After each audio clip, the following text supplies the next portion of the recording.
अस्सलामु अलैकुम वरहमतुल्लाहि वबरकातुहू। आज की हमारी वीडियो में $10 मिलियन का सवाल है। ये सवाल आप सबसे हैं, मेरे भाइयों, मेरे दोस्तों, मेरे बच्चों। बहुत दिनों के बाद मैं आया हूँ, लेकिन दुआ करो मैं आता रहूँ, मुझे टाइम भी मिले और मौका भी मिले तो मैं कुछ न कुछ आप लोगों को बताता रहूं जो मेरी ज़िंदगी का तजर्बा है। ये मेरे ज़िंदगी का बहुत बड़ा तजर्बा है जो मैं आपको बताने जा रहा हूं। ये आप लोग सुनो और समझो मैं क्या कहना चाहता हूं। हकीकत क्या है, दुनिया में दो टाइप के हमारे इंसान हैं, जो मतलब एक तो कमज़ोर हैं, कमज़ोर मीडियम क्लास, वाइट कॉलर, सफ़ेद पोश, और दूसरे हैं ताकतवर, इंडस्ट्री वाले, बड़े बिजनेसमैन, इंपोर्ट एक्सपोर्ट का काम करने वाले, गवर्नमेंट के अफसरान, इसी तरह वजीर, बादशाह, सब। तो हम लोग जो हैं उन लोगों की बात करेंगे जो सफ़ेद पोश हैं, वाइट कॉलर हैं, मीडियम क्लास हैं या गरीब हैं। गरीब हैं लेकिन वक़ार वाले, खुददार भी हैं, खुददारी भी इनमें है। तो मैंने देखा कि हम लोग वैसे तो बहुत बातें करते हैं दीन की, इस्लाम की, आखिरत की, कब्र के अजाब की, जन्नम और जन्नत की, मगर सबको मालूम है कि अल्लाह ताला उसी को जन्नत में ले जाएगा, उसी की आखिरत अच्छी होगी जिसका किरदार अच्छा होगा, जिसका कैरेक्टर अच्छा होगा, जो ईमानदारी की रोजी कमाएगा, हक हलाल की रोजी कमाएगा, चोरी नहीं करेगा, डाका नहीं डालेगा, किसी का हक नहीं मारेगा, अय्याशी नहीं करेगा, गलत काम नहीं करेगा, झूठ नहीं बोलेगा, किसी से फ्रॉड नहीं करेगा, जुल्म नहीं करेगा, मजलूमों की मदद करेगा, कमज़ोरों का साथ देगा। ऐसे लोग जो होते हैं किरदार में दीन के फ़राइज़ अदा करेगा और इंसानी मामलात में बेहतर से बेहतर अमल करेगा और हक हलाल की रोजी कमाएगा, हराम के करीब भी नहीं जाएगा, किसी के हक भी नहीं मारेगा, किसी के ऊपर जुल्म भी नहीं करेगा, झूठ भी नहीं बोलेगा। झूठ भी उस जगह पे बोलेगा जहाँ भलाई का काम होगा। दो आदमी झगड़ा करते हैं, उनको मिलाने के लिए झूठ बोलेगा, वेरी गुड। अपने माँ बाप को खुश करने के लिए झूठ बोलेगा, अपने माँ बाप को बताने के लिए। जैसे परदेश में रहता है, वो सेहतमंद नहीं है, कुछ तबीयत खराब है, माँ बाप को बोलता है मैं सेहतमंद हूँ, अपने माँ बाप को बताया मैं ज़्यादा कमा रहा हूँ, खुश करने के लिए। वो सब ने की है, आपकी नीयत के ऊपर है। आप अपने मकसद के लिए, गलत मकसद के लिए झूठ बोलते हो, नाजायज़ फ़ायदा उठाने के लिए झूठ बोलते हो, तो वो झूठ बहुत बड़ा झूठ है और गुनाह है। और जो झूठ भलाई के लिए बोला जाता है, आपकी नीयत अल्लाह जानता है, तो वो झूठ अल्लाह कबूल करता है और इसकी नेकी भी होती है कि आपने भलाई के लिए किया। तो ये तो झूठ के ऊपर मैंने छोटी सी बात बताई आपको, लेकिन मेरा मकसद ये नहीं है आज का टॉपिक। आज का टॉपिक ये है कि जितने भी ताकतवर लोग हैं वो मेजॉरिटी में, उनमें घमंड भी आ जाता है बहुत लोगों में, ज़्यादातर लोगों में 90% में या 95% में, और हराम की दौलत भी होती है। स्पेशली पाकिस्तान के अंदर में जो बहुत जल्दी दौलत वाले बन जाते हैं, वो तो यकीनन वो हराम की दौलत की तरफ चले जाते हैं। पाकिस्तान में इतना आसानी से, ईमानदारी से करोड़पति बनना और अरबपति बनना बहुत ही तकलीफ वाला काम है, बहुत मुमकिन नहीं लगता मुझे। तो पाकिस्तान में जो करोड़पति और अरबपति बन जाते हैं वो हकीकतन हराम ही कमाते हैं।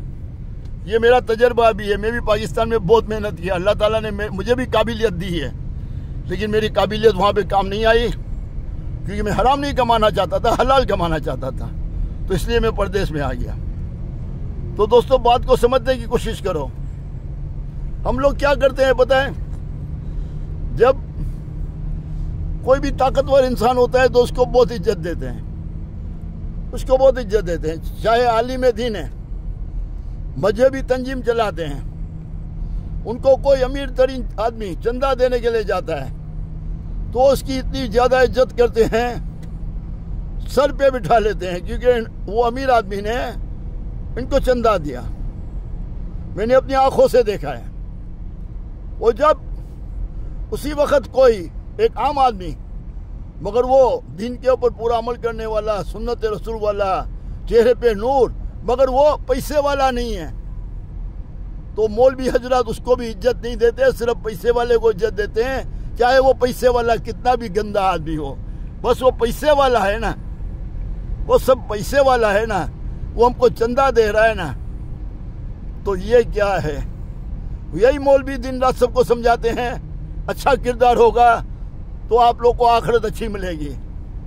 तो आप अल्लाह के पास जब जाओगे, क्या आप अच्छे किरदार वालों की इज्जत नहीं करोगे? वो ताकत वालों की इज्जत करोगे जो गंदे किरदार के होंगे सिर्फ अपने मुफाद के लिए। तो फिर आपने तो जो बोला वो तो मुनाफकत हो गई, आपने जो कहा वो तो मुनाफकत हो गई। वो कैसे हम मान ले आपकी बात को? आप तो झूठ बोलते हो, आप तो खुद ज्यादा ताकत वाले लोगों की इज्जत करते हो, पैसे वालों को सलाम करते हो और कहते हो आखिरत में अच्छे किरदार वाले को आखिरत मिलेगी। तो इसका मतलब आप लोग का ईमान कमजोर है। आपके लिए सब कुछ दुनिया है, आखिरत की बात तो करते हो लेकिन आखिरत के ऊपर शायद आप लोग का ईमान नहीं है। इसलिए आप दुनिया के लिए, दौलत के लिए, चंदा लेने के लिए, अपनी वाहवाह के लिए बड़े से बड़े ताकतवर लोगों की इज्जत करते हो। मैंने ये इस्लामी पार्टियों में देखा है जो अपने आप को आशिक रसूल कहते हैं, बार बार मदीना जाने की बात करते हैं, लेकिन मैंने इनको देखा बड़े बड़े लोगों की इज्जत करते हैं। ये नहीं देखते कि ये बड़ा आदमी कितना गंदा आदमी है, ये बड़ा आदमी कितना लोगों का हक मारा है, अय्याश है, नशा करता है, हराम की दौलत कमाई है, लोगों के ऊपर जुल्म किया है, उसकी परवाह नहीं करते। इसको देखते कि सिर्फ हमको चंदा मिल रहा है। ये मैं आपको सच बता रहा हूं, ये मैंने अपनी आंखों से देखा है, इसलिए कह रहा हूं, मेरा अपना तजर्बा है। तो मैं आपको ये सिलसिले में बातें करता रहूंगा। अगली किस्त में भी आप लोगों को बताऊंगा कि मेरे साथ ऐसा कौन सा वाकया बना जो मैं बगावत पे आया और मैं ये ऊंच नीच को देख के मेरा एक माइंड बना, मेरा एक दिमाग बना और मैं इसके खिलाफ आवाज उठाने लगा। मैं बचपन से तकरीबन 14-15 साल की उम्र से इस चीज के खिलाफ हुआ हूं कि बहुत पैसे वालों को बहुत इज्जत दी जाती है, अपनी दावत में बुलाते हैं, बुलाते तो सबको हैं, लेकिन सिर्फ इज्जत उसको देते हैं जो ताकत वाला है, पैसे वाला है। तो और अपने गरीब रिश्तेदार को, चाहे वो कितना भी नेक इंसान हो, 5 वक्त नमाजी हो, कितना भी भला इंसान हो, उसको देखते तक नहीं। वो सिर्फ उसको ही देखते हैं जो पैसे वाला है। तो आप बताओ, इन्होंने इज्जत किसको दी? इज्जत किसको दी? दौलत वाले को दी, बद किरदार वाले को दी, लेकिन अच्छे किरदार वाले को इज्जत नहीं दी। और सुबह शाम क्या बोलते हैं? आखिरत उसकी अच्छी होगी जिसका किरदार अच्छा होगा। एक तरफ बोलते हो कि अच्छा किरदार होगा, आखिरत उसकी अच्छी होगी, अल्लाह उसको इज्जत देगा। तो अल्लाह जिसको इज्जत देगा उसको आप इज्जत नहीं देते हैं। शैतान जिसको इज्जत देता है उसको आप इज्जत देते हो क्योंकि वो ताकत वाला है। ये मुनाफिकत नहीं है तो क्या है? हमारे यहाँ ये माशरे में बहुत कुछ है। मैं इसके ऊपर तफसील से बात करूँगा, आप लोगों को समझाऊंगा, आगे भी बताऊंगा। ये सब्जेक्ट बहुत बड़ा है और ये लंबा सब्जेक्ट है, आज के दौर की हकीकत है ये। तो इंशाअल्लाह ताला हम इसके ऊपर बात करते रहेंगे और पार्ट 2 का इंतजार कीजिए। शुक्रिया आपका। अस्सलाम वालेकुम वरहमतुल्लाहि वबरकातुहू।